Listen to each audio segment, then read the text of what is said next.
welcome to Sit Down Saturday with your boy, G, the number one Cowboy fan.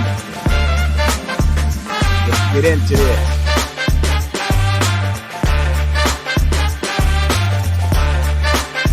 What's up, good people? What's up? What's up?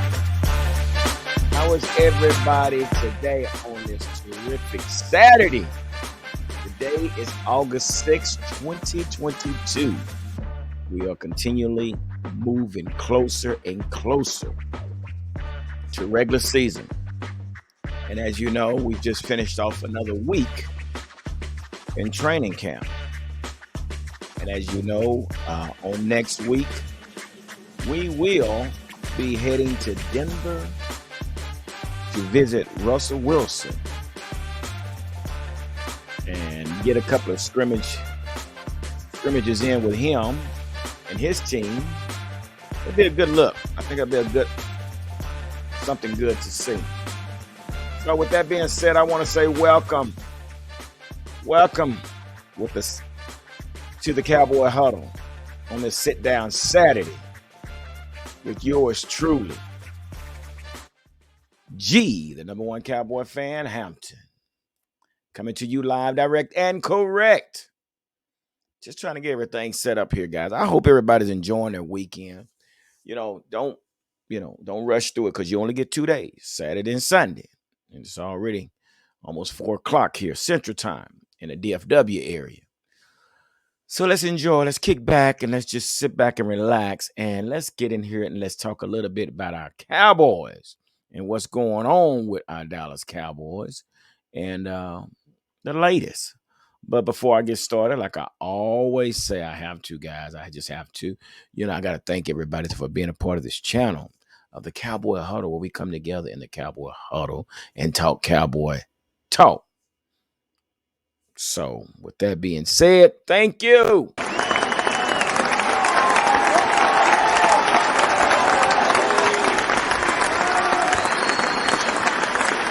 Yes, sir. Yes, ma'am. Without you, none of this is possible. Thank you. Thank y'all so much. I'm not going to be here too long before you today, so I just want to kind of share something with you. Again, thank you guys for subscribing to the channel, also being a part of our Monday night mic'd up with G and Mikey, and also our What's Up Wednesday that we have going on, and also this Saturday sit down as well. So, guys, before we start, make sure you hit the like button. It just helps our algorithm, and make sure to let YouTube and the Cowboys know what we're doing, that we support our home team. So it's very important that we all hit the like button, that we may get more publicity of supporting our Dallas Cowboys. So if we could do that right now at this moment, and then down below, if you haven't had a chance, hit the notification button, because we have a lot that's going to be going on with football getting closer to the season. So hit your notification button, and if you haven't subscribed, subscribe right now. It's a perfect time, because I have a lot that's going to be going on as we get closer to the season. As I told you, they're winding the season, the training camp, down in Oxnard. They're getting ready to head to Denver next week, I think on Tuesday or Wednesday. And they'll get a scrimmage in. Then they'll be heading back to the DFW. So with that being said, let's get right into what's some news that you can use right off the rip.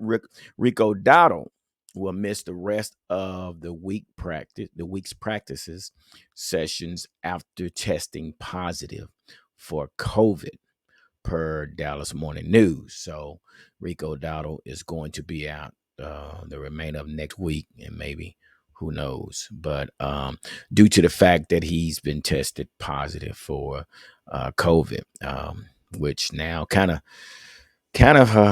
makes the backfield a little thin, knowing that there's others. Also, Nall suffered a deep shoulder contusion during practice this week. He will miss 2 to 4 weeks.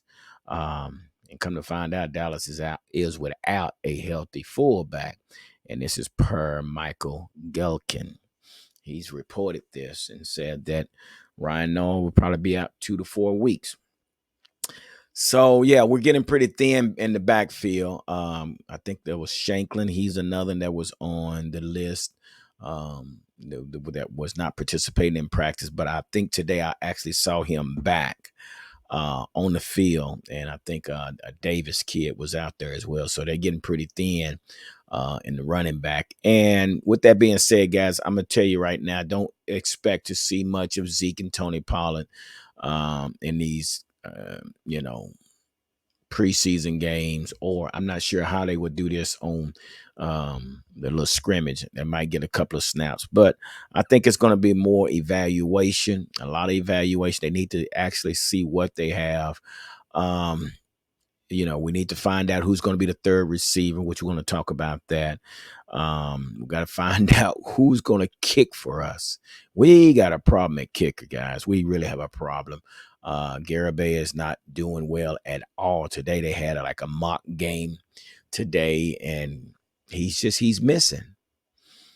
He is missing, and Laram, he's not doing too well either. So I think we're at the point there are kickers out there that's waiting to sign with someone. So I would not be surprised if we didn't bring in another kicker starting Monday. I mean, this guy Garibay, he is missing terribly. I don't know if it's due to the fact that it's the competition between him and Laram or what, but neither one of them are doing well. This guy, I think he missed a 30-yarder, missed it, and with very little wind. Can you imagine what that would be like? Garibay playing up when we play Tennessee or New York in the late months, or even Washington in the late months. Where he's kicking at right now, the elements are in their favor. But when we're talking about later in the season, when you work playing up in Philadelphia and you playing up in Washington, you playing up in New York, and you're put in these situations you're not able to deliver, that could be a problem. That could really be a problem. So I would not be surprised, guys. So you guys kind of keep your eyes open, because I'm thinking you will probably see another kicker come in by next week, because what I've been seeing, it's not good at all. I mean, we could have kept Greg Stanky Leg if that was the case. I mean, he was a little bit more consistent than what we've been seeing with these two guys. So, yeah, so that's where we are with that, man. It's not looking good at the kicker position, that's where I have a question mark. Um, as far as evaluation, the kicker position is one that is questionable. But I do have a few standouts. And I want to go over these few standouts that I've been seeing throughout the training camp. And the number one that is standing out right now is Dennis Houston. Dennis Houston is from Western Illinois, and I've kind of did some research on him, and I watched him. During the time I watched his highlight, I was like, well, okay, he's decent, just be honest with you. I mean, I didn't see anything that just really just stood out. I mean, he can catch the ball, things like that. I've seen him break away from the defense a few times. But again, that's a great thing, along with Jalen Tober. Jalen Tober come from a small school as well, so let's not count out the small schools. But yeah, so Dennis Houston is one. He's a receiver. He's wearing number 3. He's 6'2", 205-pounder. That's playing at the number 3 receiver right now. And it was told that Dak mentioned that he actually trusts and he relies on Dennis Houston in so many words. So he likes the way Dennis Houston is playing, and he's something like a go-to guy. So also come to find out, Dennis Houston is from from Texas. He's from San Antonio, Texas. Yeah, so he's a native right here out of Texas. So that's great. So I'm sure his family is really enjoying the moment, enjoying the time, watching their son and watching their loved one on the field for the home team. So great for him, and I hope he continues to do well. So we'll just see what happens. Another one I have on my list as standouts is Nashawn Wright. Nashawn Wright has been balling out, man. Nashawn Wright has made some damn good plays, broken up some good plays. He had one specifically against TJ Vasher in the back of the end zone, and I think I talked about that once before. But yeah, Nation is really looking good, but it's going to be a hard shell to crack, knowing that Trayvon Diggs is on one side and AB is on the other, Anthony Brown. So, right now it seems that Anthony Brown has solidified that cornerback position on that other side.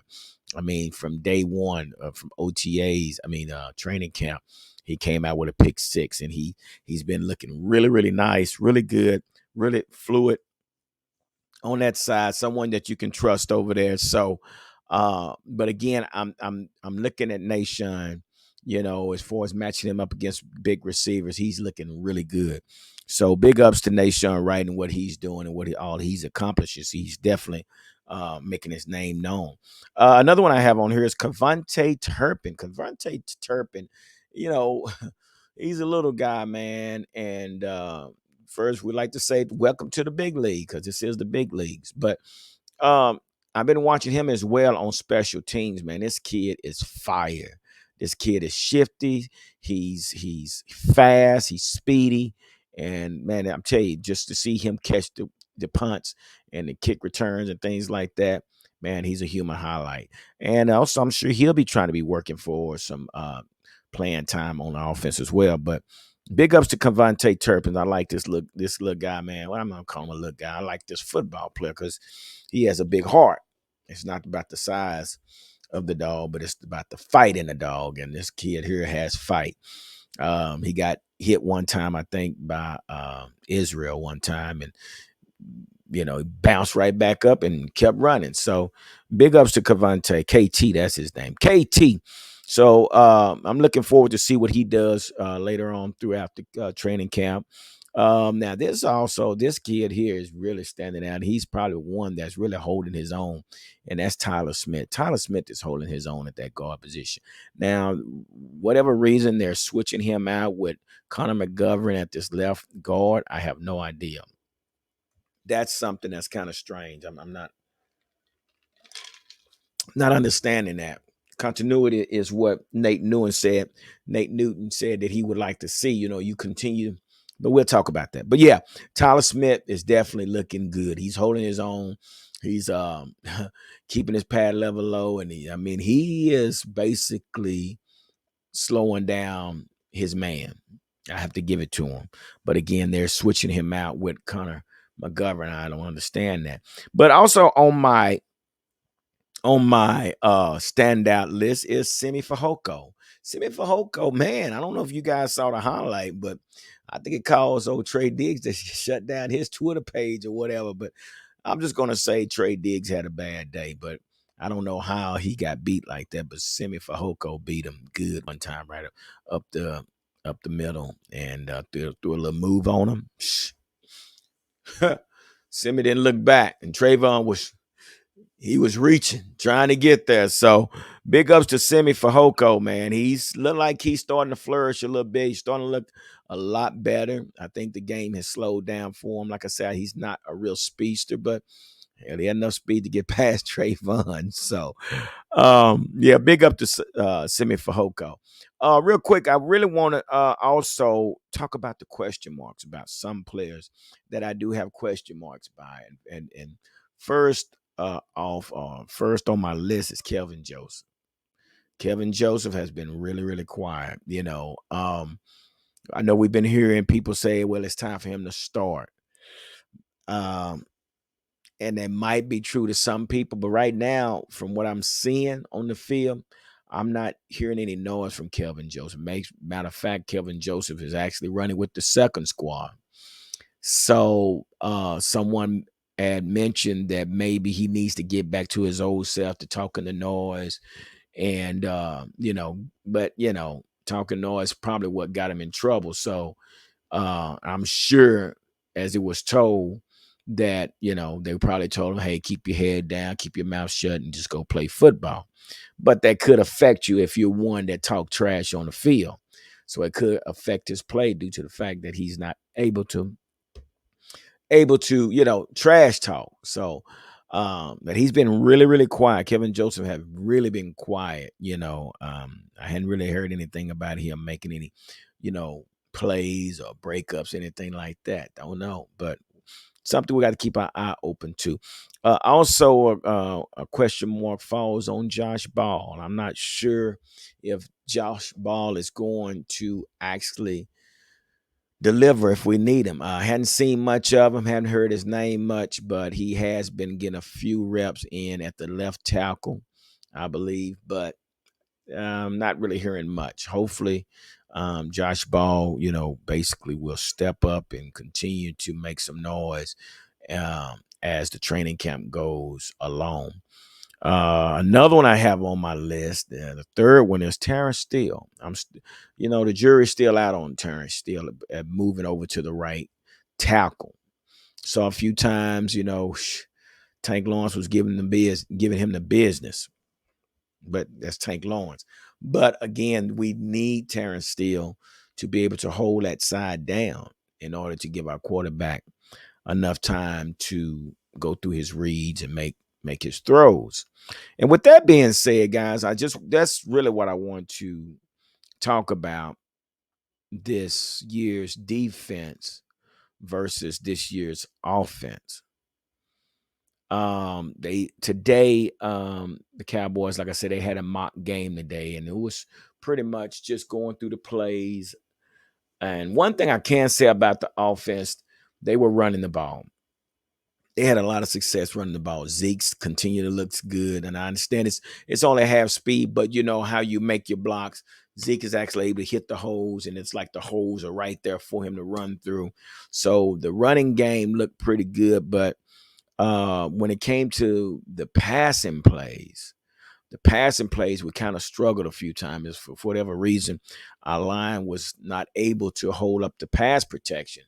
Uh, which caused Dak a few times to some hurry up throws. And we all know what happens when there's hurry up throws. You're going to make some type of mistake, and mistake can cost you the game. So I saw that several times today in I guess the mini mock-up scrimmage or something that they had. But, this was just a half speed, and the defensive lineman was still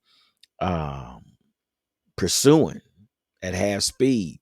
So it kind of draws my concern a little bit. I'm just like Nate Newton said, you got to get your five in there so they can learn to work together. But right now we're doing a lot of shifting with Connor McGovern and Tyler Smith. And, Nate Newton is a big fan of Tyler Smith. He said he wants to see the youngster in there and let him gel with the other five, but evidently Joe Philbin don't think this is necessary right now. So, but I think it's necessary.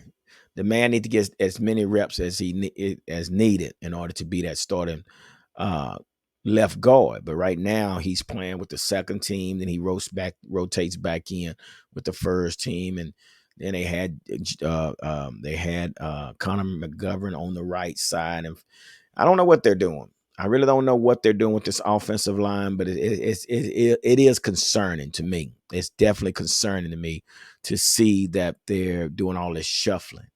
We're talking about, this is coming from the great Nate Newton. He said he doesn't like the fact that they're doing all the shuffling. Get your five, let your five build continuity, and allow them to gel. So when the season starts, they're able to play as one. But that doesn't seem to be the case. But now on this defensive side of the ball, man, I mean, looking at Sam Williams, looking at John Ridgeway, and looking at Malik Jefferson. I mean, Malik Jefferson's coming in and doing some things, who else is out there doing some things? Tristan Hill is doing pretty good. So the defense, I'm very comfortable with. And I understand that the offense is basically, it's a little bit more complicated. It is. If anybody knows football, offense is a little bit more complicated than defense. It really is. But at the same time, here we are. I have a lot of confidence in this defense, and maybe we have probably one of the best defense out there. Maybe that's what it is. We got a deep rotation. The depth is deep. So, again, this defense is definitely, definitely looking good. But on the offensive side of the ball, it just seems like we're missing some pieces. That offensive line, I think we're thin at the positions. Um, we're still trying to figure out who's going to be the third receiver. I saw a few times that, like I said, this was half speed, and Dak was still harried to throw the ball. Well, you don't want that. That's not good. So we're still some question marks for the offensive side of the ball. But again, Zeke looked really, really good. I like the way Zeke was moving. Again, when they did the running game, the running lanes were there for Zeke. So that was good to see. And then, like I said, once again, I did notice that they're running a lot of 12 personnel, which is good. So that means they do focus. That means that they are focusing on running the ball more, which they have to. They have to run the ball in order to open the passing game. So this is what I saw, and this is what I observed today and throughout these 2 weeks. As far as with our Cowboys, I'm sure there's going to be more to evaluate. But my main concern right now, guys, we got to find us a kicker. It's not looking good, not looking good at all. And I'm sure that they're probably aware of it. I'm sure they probably aware of knowing that hey, this is not working. It's time not to panic, but time to bring somebody in and increase the competition. But anyway, so that's where we are with our Dallas Cowboys, and where we're headed. Hopefully, the right direction. Hopefully, the right direction, man. But it's still great to see these guys out there doing what they're doing. Just to see these guys coming together and trying to put this thing together for the 2022 season. So let's see what happens, guys. And I'm just going to take this time to move right on out you guys' way and allow you guys to finish doing what you've been doing for the rest of the weekend. So enjoy yourself. And like I always say, don't nothing come to a sleeper but a dream. So let's make it happen. Dallas Cowboys.